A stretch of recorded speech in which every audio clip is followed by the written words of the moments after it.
Way back when dinosaurs roamed the Earth, J. Bolter and Richard Grusin published a book called Remediation: Understanding New Media.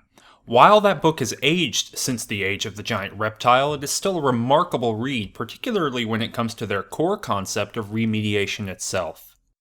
This is a short video, so I will spare you the careful blow-by-blow reconstruction of their argument. What's important here is remediation itself, which Bolter and Grusin claim is, quote, a defining characteristic of the new digital media, unquote. They continue by claiming that what might seem at first to be an esoteric practice is so widespread that we can identify a spectrum of different ways in which digital media remediate their predecessors, a spectrum depending on the degree of perceived competition or rivalry between the new media and old.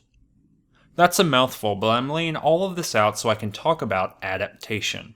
I'm fascinated with video game adaptations of film properties, and while Bolter and Grusin would probably shake their heads to see remediation deployed in such a basic way, I want to make sure that it is apparent up front that the act of adapting a game from film is not merely an act of translation from one medium into another.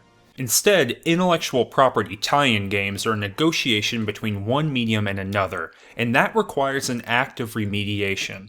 In the case of video games, it is an act of trying to fit a transparent familiarity of a media property into a radically different kind of frame, and what comes out of those efforts is super weird.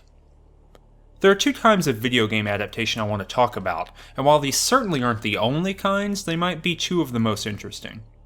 The first is what the well-loved The Lord of the Rings: The Two Towers tries to accomplish, and we could call this method the "you are in the movie" method. The game is a painstaking recreation of moments from the Lord of the Rings films, and it puts you right in the bodies of characters that you have come to know and love through films and multi-million-dollar ad campaigns. The key selling point of this form of adaptation is that you get the full-on power fantasy.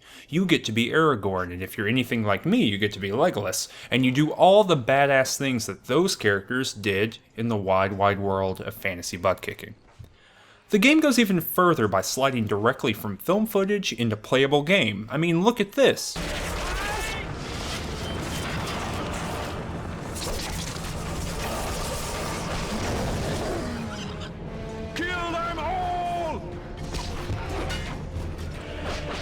And this.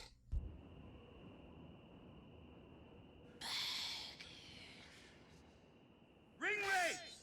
Get back! Back, foul thing!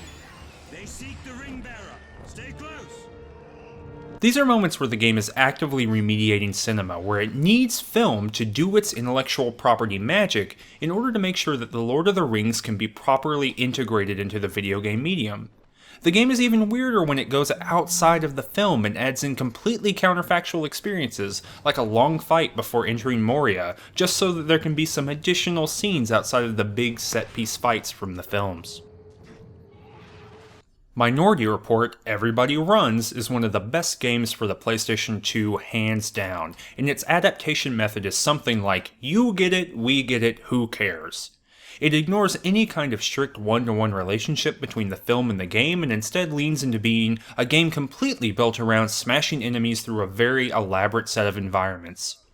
Beyond the smashing, the game goes hard in adapting the concept of the film Minority Report while dropping most of the actual content. The Two Towers wants you to feel as cool as Aragorn, and it accomplishes that by making sure you understand that the Aragorn you're playing as is the exact Aragorn you invested all of your emotions into when you watched the films. Minority Report abandons any semblance of future crime-fighting Tom Cruise and instead decides that it will take the concept of pre-crime in order to tell a unique and completely unrelated story to the one you're going to see in the film. The Two Towers game remediates the film by melding it and making sure that you can't really tell where your emotional attachment with one or the other begins. Minority Report consumes the film completely and casually claims it to be a part of its DNA without spending too much time agonizing over accuracy or readability between the two mediums. Ultimately, both methods work, and there's no grand claim about one being better than the other, but I think there's something incredibly special about the Minority Report game not giving a damn about making itself similar to the film in any way.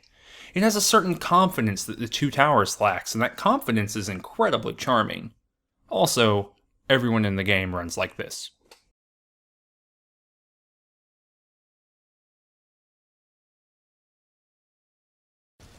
Well, let's see.